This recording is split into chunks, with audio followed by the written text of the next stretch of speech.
세부적으로 외우려고 하지 마시고 용도 지역이라고 있나요? 연필을 손에 연필을 딱 잡고 계셔야 돼요.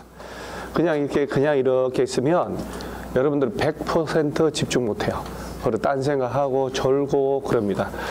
공인중개사 강의를 하면 가장 어려운 게 뭐냐면 남녀노소가 다 있어요. 10대부터 70대까지.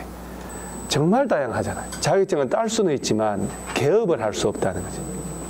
실무 개업을 못 한다는. 그러니까 미성년자는 공인중개사가 될 수 없다 그러면 안 돼. 중개업자가 될 수 없는 거지. 개업 공인중개사가. 현실적으로는 힘들겠지만은 미성년자 만 19세에 달하지 않으면 미성년자, 예전에는 만 20세였는데 촉법소년이라고 하는 거 형사 미성년자는 만 13세를 말하는 거고, 따라서 10살 먹은 애도 워낙 천재적으로 머리가 좋은 애들은 부동산 공부할 수 있잖아요. 그 공인중개사 시험 합격할 수 있고, 그러면 공인중개사 자격증은 있지만 쫄랑쫄랑 개업을 해서 수수료 먹고 공인중개사 업무를 할 수는 없는 거지.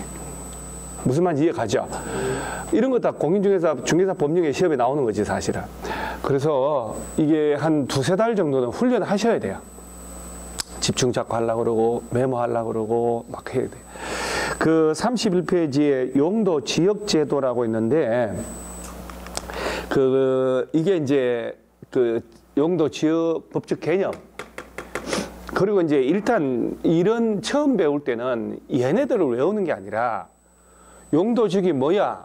라고 하는 얘부터 먼저 우리 머릿속에 익숙하셔야 돼요. 얘들이 익숙해야지 돼요. 얘들이 익숙해지고 얘들을 통칭해서 용도 지역이라 하는구나. 그럼 법적으로 저거 누가 지정하지? 어떤 절차를 거치고 그 다음에 저런 거 지정이 되면 어떤 법적인 규제를 받지라고 하는 걸 시험을 낸다고. 그러니까 용도 지역이라 하면이라고 하는 그런 용도 지역이란 고유 명사 단독으로 있는 게 아니라 용도 지역이라는 것은 얘네들 말하는 얘네들 해서 토탈로 21개의 용도 지역이 나오는 거예요. 그러면 이런 용도 지역 중에 하나가 지정이 되면 우리가 여러분 앉아있는 이 학원 건물이 있는 이 땅도 용도 지역이 지정되어 있겠죠. 다 있어요. 다 대한민국에 다. 그러면 이 건물이 있는 이 땅의 용도 지역이 뭔지 알아야 이 건물 두드려 깨고 건물 새로 지을 때 몇 층을 지을 수 있는지, 어떤 걸 지을 수 있는지 그걸 보고 땅을 사고 팔고 해야 될 거 아니에요. 가장 기본적인 거예요. 부동산의 출발이. 그러니까 여러분들이 알아야 될 모든 법 체계에서 가장 기본이에요. 부동산을 하기 위한 가장 기본이에요. 세법을 알아야 되지 않냐? 세법을 알기 전에 뭘 건물 지어서 사고 팔고 해야 세금을 낼 거 아니야? 아무 짓 안 하면 세금 내 안 내요? 숨 쉬는 세금 있어요? 이건 없지. 그 대신 물 먹을 때 물 먹는 세금 있잖아요. 생수 사 먹을 때 생수에 세금 붙어 있어. 간접세라고 하는 거. 그죠? 죽을 때도 세금 내야 안 내요? 죽을 때 장례 치르고 화장장 가고 하려면 세금 내야죠. 다 내야, 죽을 때도 내요. 태어날 때부터 내는 거예요. 세금은 모든 인간에서 본성적, 기본적으로 내는 게 세금이에요. 그러니까 기본적으로 세금이나 나발이나 건물이 있는 것도 땅이든 뭐 있고 거래를 해야 무슨 부동산 관련된 세금을 내지. 그래서 얘네들이 바로 용도 지역이다라고 하고, 그래서 지난 첫 시간에 용도 지역의 맛보기를 뭘 맛봤냐면 얘를 맛봤다면 얘를.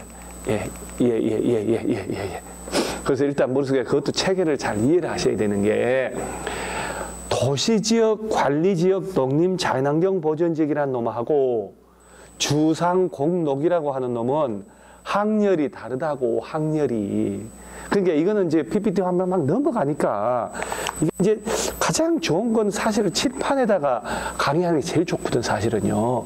그러니까 일단 머릿속에 이해를 할 때는 얘를 어떻게 이해해야 되냐, 이 포지션이 다르다고. 그러니까 일단은 천천히 이해를 하는데, 보세요. 국토, 나라 전체는 몇 개 용도 지역? 이거 얘기하는 거예요. 나라 전체를 대상으로.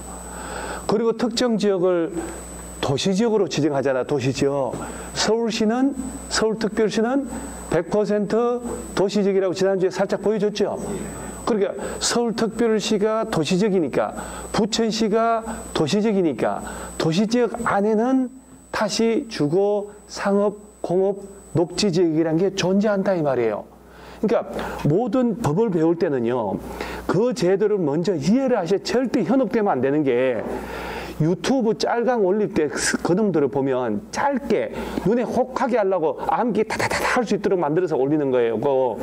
그 전체를 봐야 된다고. 전체 볼 때는 암기 안 돼. 암기 버리셔야 돼. 못해. 공법 암기 절대 못해요. 그거 시험장 가서 암기하기 타타타타타 떠오르나? 컴퓨터처럼? 택도 없는 소리죠. 그리고 책이 6권인데. 그러니까 본질과 제도를 천천히 이해를, 시간이 있을 때 먼저 저게 뭐지라고 이해를 먼저 하고, 그 단어를 자꾸 입으로 떠들어서 익숙하게 하고, 그리고 암기가 들어가야 맞는 거거든 사실은. 아니, 내 말이 맞잖아요. 무대포로 암기해가지고는 사상누각이거든 사실은. 금방 무너집니다. 그래서 일단 머릿속에 우리나라 전체는 인구 산업이 밀집되어 있다. 그럼 뭘로 지정하라고? 도시지역으로. 그 다음에 여기 도시지역에 준하거나 농림지역, 자연환경 보전지역에 준하여 관리할 필요가 있으면 뭘로? 떠들어야 돼요. 관리지역으로. 그 다음에 농림지역으로. 그 다음 자연환경 보전지역이란 이 4개가 학렬이 똑같다고. 우리 아버지 큰 삼촌, 둘째, 막내 삼촌. 그리고 우리 아버지가 장가를 가서 주거, 상업, 공업지역 이런 게 있다고. 주거지역, 상업지역, 공업지역, 녹지지역이라는 거. 그러면 관리지역이나 농림지역에는 전용주거, 일반주거, 일반상업지역이라는 게 있다고 없다고? 없다는 얘기예요. 어디에서만 있다고 얘들은? 그럼요. 아예 그러고 자꾸 여러분 별거 아니어도 어디에 있냐고요 하면 도시지역에 있어요. 근데 자꾸 이렇게 툭툭 대답하는 게 어떤 의미가 있냐면, 영혼이 딴 데로 도망가는 걸 막는 효과가 있다고. 여러분 앉아서 수업할 때 보면요, 혼자 수업하자는 선생들이 혼자 선생님을 눈을 이렇게 맞춰놓고 혼자 막 해. 여러분 7분이면 송장만 남아있어요. 배우지 않은 거기 때문에, 몰랐던 걸 배우기 때문에. 나도 마찬가지예요. 내가 내 전공이 아는 걸 새로 배우러 간다. 미치는 거지. 못 알아듣지. 그리고 강사가 일방적으로 지 얘기 막 계속해. 막 전기 전문가가 막 얘기를 해. 용어를 써가면서 내가 멍하니 있어. 나한테 질문을 하고 대답을 하고 읽어보라고. 이런 용어가 이런 용어다. 라고 그렇게 안 하고 지 혼자 안 펴고 어쩌고저쩌고 막 해. 한 10분 지나면 내가 집중하고 있을 수 있을 것 같아요? 못 하지. 법정공학원님 그걸 어떻게 알아? 똑같은 조건이에요. 여러분이 마찬가지로. 아무것도 모르니까. 그러니까 어쨌든 몰라도 자꾸 대답을 하면서 이게 익숙해야 돼. 익숙한 순간 그때부터 이제 썩 전개가 되기 시작해요. 그러니까 도시지역이 특정 지역에다가 지정이 딱 되면 이 도시지역의 주거용으로만 이 땅을 이용하게 해야 되겠다. 그러면 얘를 주거지역으로. 도시 외곽에 산이 있어서 개발을 못하게 되겠다. 녹지지역으로. 공장 짓게 할까? 공업지역으로. 업무용 빌딩 지어가지고 토지용도 높여야 되겠다. 상업지역으로. 이해를 하셔야 돼. 주상공록이라고 하는 놈은 미리 뭘 지정해야지 말이에요. 그러니까 이런 시스템을 이해 안 하고 3월달, 5월달 느닷없이 공부한 사람은 한 단계 높게 강의하기 때문에 그냥 외우기 시작하는 거야. 무슨 말인지 모르고. 관리지역이나 토지 이용 계획 확인서 띄워보면 대한민국의 모든 땅은 용도지역 현황이 표시가 되어 있어요. 그리고 관리지역, 농림지역, 자연환경보전지역에서는 주거지역, 상업지역, 공업지역, 녹지지역이라는 게 있다고 없다고? 없다. 그래서 우리 아버지가 결혼을 해서 아들 넷을 낳은 거지. 주상공록이를. 그 다음에 관리지역 이름도 또 나눠진다고. 이걸 책을 읽으면 자 다시 세분한다라는 말. 세분이 뭘까? 세세하게 자세하게 다시 나눠진다는 얘기예요. 그러니까 관리지역하고 도시지역은 세분이 되지만 이 두 놈은 세분되는 게 아니에요. 관리지역도 다시 보전관리지역하고 생산관리지역하고 계획관리지역으로 또 나눠서 관리를 하는 거예요. 그러면 관리지역이라도 여기는 보전관리지역으로 하고 얘는 생산관리지역으로 하고 얘는 계획관리지역으로 하자 이렇게 되는 거예요. 그리고 각각의 목적을 툭툭툭툭 외우려고 해야 되는 거예요. 그게 시험 나오는 거니까. 그 다음에 주거지역 지정되면 우리 법은 야 여기는 주거지역으로 모호하고도 포괄적으로 툭 하는 게 아니라 정밀하게 국가가 법으로 관리하고 있다고. 주거지역은 또 건물 지을 수 있는 종류, 크기에 따라서 전용 주거지역이라는 게 있고, 그 다음에 일반, 이거 지난주에 한번 떠들어 본 적 있지요? 준주거지역 있단 말이에요. 그러니까 드디어 이제 세부적인 애들이 나오는 거예요. 이렇게 주상공록은 그전에 도시지역 개념이고, 주거지역은 다시 이렇게 나갑니다. 상업지역은 다시, 자, 이거 지난주에 저 혹시 중학교 1학년 6원이에요? 기억나요? 이게 이놈이요. 중심상업, 일반상업. 그럼 이 단어가 내 입에서 나오는 게 공부의 출발이에요. 거창한 것, 어려운 걸 잘하는 사람이 아니라. 왜냐하면 우리 시험 공부는 거창하고 어려운 걸 위주로 내는 게 아니라고. 일반적이고 보편타당한 걸 65%, 70% 내는 거예요. 이 30%는 분별하려고. 공부 열심히 하는 사람, 덜한 사람 해서 좀 떨어뜨리려고. 그러니까 보편타당한 기본적인 걸 잘하는 사람은 안 떨어진다고.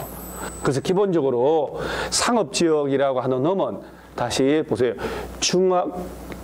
예부터 하기면 중심, 일반, 유통, 건립. 이거 왜 순수를 또, 순수는 의미가 있을까 없을까요?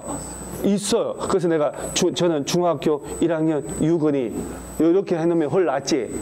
이렇게 요거 대가리 땄어요. 이런 건 대가리 따서 외워도 되거든요. 그러니까 이제 왜 이 순수가 이렇게 의미가 있냐면, 건물 지을 때 건폐율과 용적률 제도가 있어요. 건물 짓는, 나중에 이따 설명할 텐데, 건폐율이 제일 높은 데가 중심 상업지역이에요. 90%가 지을 수 있어. 그러면 건폐율 90%라는 얘기가 뭐나요? 라고 하면, 여기에 땅을 100평을 가진 사람이라면 건축 면적을 90평짜리까지 지을 수 있다. 건축 면적을, 건축물 크게 지을 수 있는 땅이 좋은 거잖아요. 그 얘는 80%, 80%, 70%. 그 상업지역 중에는 제일 좋은 데가 어디? 그럼 여기지. 9887. 여기 좋잖아요. 용적률이라는 게 있어. 용적률은 이 땅에 건물 올릴 수 있는 최대한의 이 층수를 다 합친 걸 얘기하는 거야. 연면적이라 해서. 그 땅에 담는 총량을 규제하는 거야. 용적률이 100%라고 하면 대지가 100평이면 지을 수 있는 연면적도 100평이라는 얘기예요. 곱하기 100해서 1인데 보기 싫으니까 곱하기 100해서 100%로 바꿔주는 거예요. 그러면 용적률이라고 하는 것은 대지 면적에 담을 수 있는 연면적의 비율이야. 그리고 용적률이 500%라는 얘기는 대지가 100평이면 연면적은 얼마? 5배까지 지을 수 있다는 얘기야. 그러면 용적률이 그 정도 기본 개념을 설명하고, 중심상업적이면 용적률이 1500%예요. 대지의 15배만큼의 연면적을 지을 수 있는 땅이야. 얘는 1300이야. 얘는 1100이야. 900이야. 그러면 제일 좋은 땅이 어디라고? 그렇지. 이게 부동산의 출발이라고. 그런 걸 이해하고 내 걸로 만드는 거. 어차피 요즘 자격증 따야 되고, 두 가지 조건. 제일 절체절명의 조건이 내년에 자격증 따야 된다는 거. 합격해야 된다는 거. 그죠? 합격하고 개업 공인중개사 돼서 거래질서 문란시켜가지고 몇 년 만에 큰 돈 벌어가지고 돈 벌려고 하는 거 맞잖아요. 기본적으로 상업지역도 이 4개 중에 일단은 얘가 익숙해야 얘를 외울 수 있는 거거든. 그래서 아하, 이 용도 지역을 이렇게 배열한 것은 건폐율과 용적률 외우기 쉽게 순수들을 배열했구나. 이렇게 생각하면 돼요. 200씩 가면 돼요. 1500, 1300, 1100, 900, 9887. 일단 건폐율 용적률을 평생 못 들은 용어지만 자꾸 수업시에 자꾸 듣다 보면 익숙해져요. 우리 용어처럼 돼버린다니까. 그러다가 다 외워지는 거예요. 그 다음에 공업지역도 보세요. 종류 몇 가지? 전용, 일반, 준. 그럼 여기서 뭔가 공무원들이 단어를 만들 때, 야, 중화공장이나 공해가 펄펄펄 나오는 공장을 짓도록 하자. 그럼 뭘로? 그러니까 거꾸로 얘기하면 전용 공업지역에서만, 그 땅에서만 중화공장 지을 수 있다 이 얘기요. 이런 데는 중화공장 인허가가 난다 안 난다? 안 난다. 그럼 이게 부동산 출발인데. 그 다음에 일반 공업지역 이세는 환경을 저해하지 않는 공업배치라는 얘기는 환경 오염물질이 안 나오는 첨단 산업을 위한 공장을 지을 수 있는 곳이라고. 이 개념을 이렇게 쏙 바꿔서 내는 건데 아주 기본적인 객관식이잖아요. 그 객관식 시험 주면 저절로 된다고 이해를 해버리면. 그 다음에 공장도 짓지만 조금 봐요. 주거, 상업, 업무 기능의 보완이라고 그랬죠. 여기에 그러니까 준공업 지역이면 경공업을 위한 공장 짓지만 주거용 아파트, 업무용 시설, 상업용 시설도 같이 지을 수 있는 거야. 그럼 공업 지역 중에 제일 좋은 땅이 어디라고? 그렇지, 그렇지.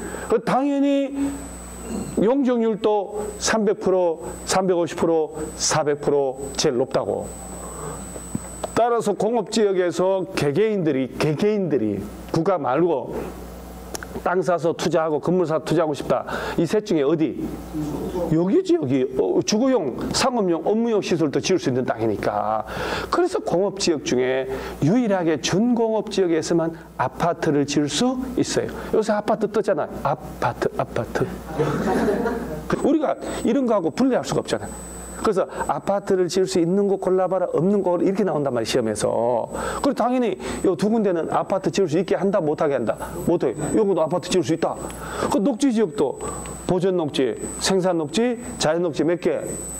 세 개. 그러면 이 셋 중에 여러분 눈을 볼 때는 규제가 제일 약하고 땅값 제일 비싼, 제일 좋은 땅이 어디 같아요?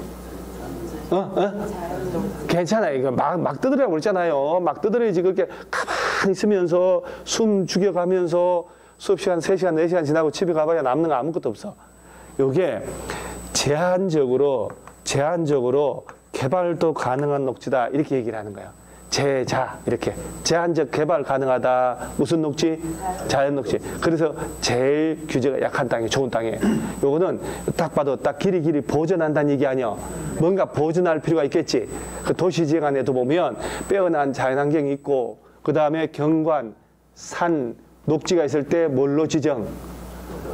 저 외국 애들이 우리나라 오면 화들짝 놀라고 여름 유럽 여행 다 갔다 왔을 거 아니야. 유럽 갔다 온 적 없어요? 유럽. 그렇지, 그거지. 내가 진실을 묻는 게 아니에요. 유럽 여행 유럽 다 갔다 왔죠? 당연히 갔다 왔죠. 이렇게 해야 대화가 통하거든. 유럽은 그 대운하라는 것도 이게 왜 가능하냐면 다 거의 다 평지예요. 대평원 막 평지. 그 큰 알프스산 이런 거 빼고 몇 개 빼고는. 근데 얘네들이 미국도 다녀왔었을 거 아니에요, 여러분. 미국에, 그렇지. 시카고 공항 쫙 내리다 보면 그 벽이 완전 다 평원, 넓대 끝까지 계속 끝없이 가. 그 애들이 서울에 오면 서울 한가운데 남산도 있고 북한산 있고 돌아버리는 거예요. 너무 좋은 거니까. 그러니까 도시지역 안에도 서울시 보여.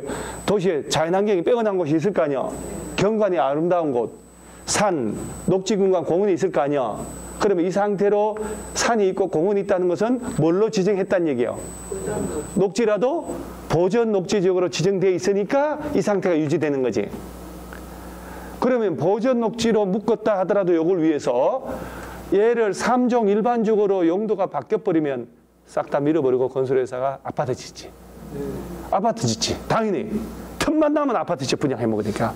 그러니까 그런 걸 못하게 딱 개발을 못하게 딱 묶어버린다고. 그래서 이런 단어들을 나중에 입으로 떠들어서 외워야 되는 거예요.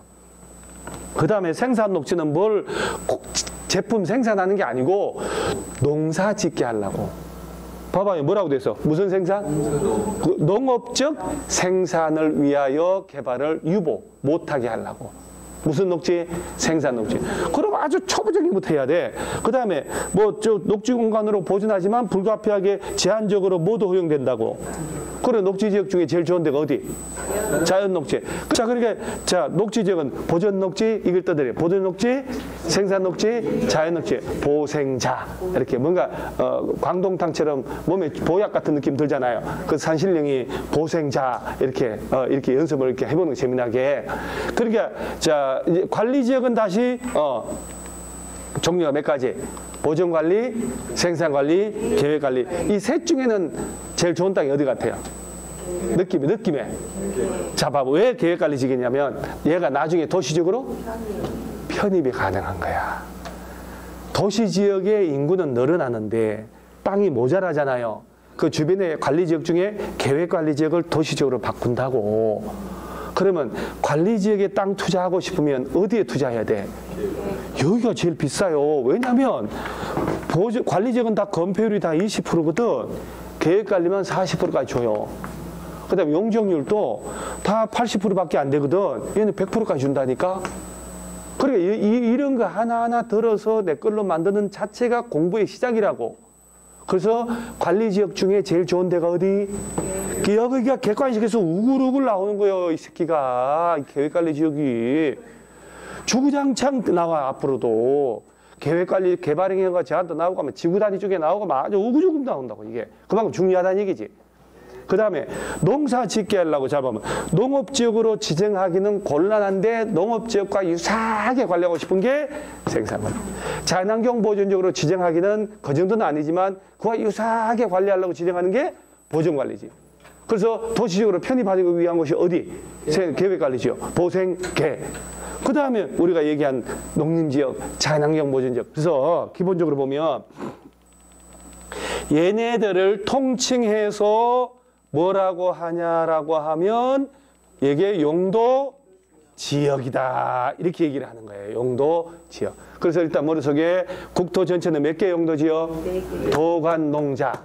도시지역은 다시 주, 상, 공, 녹. 주거지역이 바로 전형, 일반, 준. 자, 중학교 1학년, 유건이. 공업지역은 아까 몇 개? 전형공업, 일반공업, 준공업. 그렇지. 전일준. 녹지지역은 종류 몇 가지? 보, 생, 자, 보존 녹지, 생산 녹지, 자연 녹지. 이게 16가지 용도지역이 나오는 거야. 그 다음에 관리지역은 보존관리, 생산관리, 계획관리. 아까 처음부터 홀 났잖아요. 눈이 밝아지는 느낌이. 그래서 이걸 다 합쳐서 뭐라고? 용도 지역제도다. 이렇게. 자, 그러면 돌발 퀴즈 들어갑니다. 대한민국의 땅이 내 땅이 어떤 용도 지역에 포함되어 있는지 알아보려면 등기부 같은 거 띄워보면 알 수 있을까 없을까? 뭘 띄워야 되는지 알 수 없죠? 뭘 띄워야 된다? 모르고 있잖아요. 토지대장? 산은 임야는 임야대장이라고 그러고 그 임야 외의 땅은 토지대장이라고 그러고 대장. 그 다음에 산에 대해서는 임야도라고 하고 나머지 땅은 대지 이런 거는 지적도라고 하는 지도가 있다고. 대한민국 모든 땅은 지도를 다 만들어가지고 그 지도에 등록된 현황을 대장을 만들고 그 대장을 토대로 등기부가 만들어진다. 이 시스템을 이해를 하셔야 돼요. 그러면 토지 대장을 띄워보면 용도 지역을 알 수 있다. 자, 이때 여러분 대답 뭘 해야 되냐? 우리는 아직 그런 거 잘 모르겠다. 이렇게 해야 맞는 거예요.